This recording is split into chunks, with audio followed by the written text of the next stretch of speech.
l'émission spéciale des tribunes après les 4 premières. Aujourd'hui, nous sommes réunis pour analyser la 5e tribune de l'honorable Adolphe Muzito intitulée Le chômage en RDC hier, aujourd'hui et demain.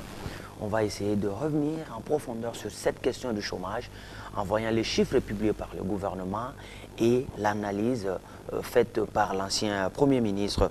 Et pour essayer de parler de cette question, nous avons sur ce plateau M. Jacques Fumuzanza, qui est cadre du PALU. Bonsoir. Bonsoir. À ses côtés, nous avons Fumutoto Basanga, troisième voix. Bonsoir à vous. Bonsoir, monsieur. À côté de Fumutoto, Steve Kivwata, cadre du PALU également. Bonsoir. Bonsoir. Et de l'autre côté, le journaliste, nous avons d'abord Joseph Kamanga, RTVS 1. Bonsoir. Bonsoir, c'est mes confrères Charlie. À côté de Joseph, Israël Moutala, journaliste indépendant. Israël, bonsoir. Bonsoir. Et à mes côtés, immédiatement, nous avons Luc Mikombo, Kabongatre de Congo Web Télévision. Bonsoir à vous. Bonsoir, Charlie. Merci d'être venu.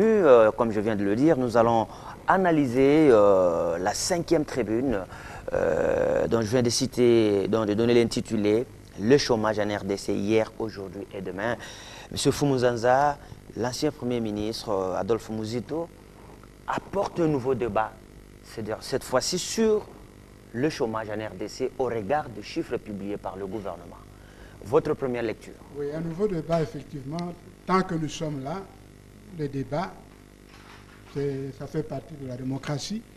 Le gouvernement nous a gratifié le mois passé, au mois de mai, avec des chiffres sur l'évolution du chômage, ou disons sur le recul du chômage et sur l'évolution de la population active. Et là, le gouvernement indique qu'effectivement, il s'est créé beaucoup d'emplois, il s'est créé par an 100 000 unités d'emploi et sur une période, disons, de 3 ans. Mais surtout, il indique également que, quand nous regardons le chiffre, et le fait que le gouvernement également, en donnant ce chiffre, a utilisé 2 méthodes. Le hic est que sur la même période, allant de 2003 à 2015, le gouvernement utilise 2 méthodes. Une méthode qui prend en compte uniquement les emplois du secteur de l'administration et du secteur privé. Au cours de la même période, à partir de 2012, il change de méthode en introduisant un autre élément, c'est celui des indépendants, qui font qu'effectivement, ça crée la première période, on voit que ça décline, et la deuxième période, avec la deuxième méthode, on voit qu'il y a une hausse spectaculaire d'emploi, et donc également le recul du chômage. Je crois que nous pourrions lire les tableaux qu'il a adressés et qui parlent en partant d'ailleurs des données que le gouvernement a données et que la Banque centrale a confortées. Très bien. Alors, Israël, quand nous partons des chiffres publiés, le Premier ministre note ici qu'il s'est créé, selon les données venues de la Banque centrale du Congo, il s'est créé en RDC depuis 2012 100 000 emplois en moyenne chaque année et le taux de chômage donc en 2014 est de 43, tandis qu'en 2000, il était à 67%. Et le Premier ministre Muzito, qui a eu à gérer aussi, qui connaît un peu le rouage du marché de l'emploi, analyse, estime que ces chiffres tels que donnés doivent avoir été donnés. En fait, l'analyse n'est pas correcte au regard de la réalité. Bon, voilà un peu la problématique du chômage. Comme tout le monde, j'avais suivi aussi avec beaucoup de stupéfaction un peu l'annonce du gouvernement par rapport à la baisse sensible du chômage qui était passé de 51% en 2012 à 43% en 2014. Ce sont les chiffres qu'avait avancé le gouvernement au mois de mai. Comme la plupart des Congolais, je demandais à en connaître un peu davantage sur les ressorts de ce bond spectaculaire de création d'emplois. Alors, ici, il faut d'abord préciser une chose. Quand on parle d'abord de chômage, ça veut dire qu'on fait allusion à la population active.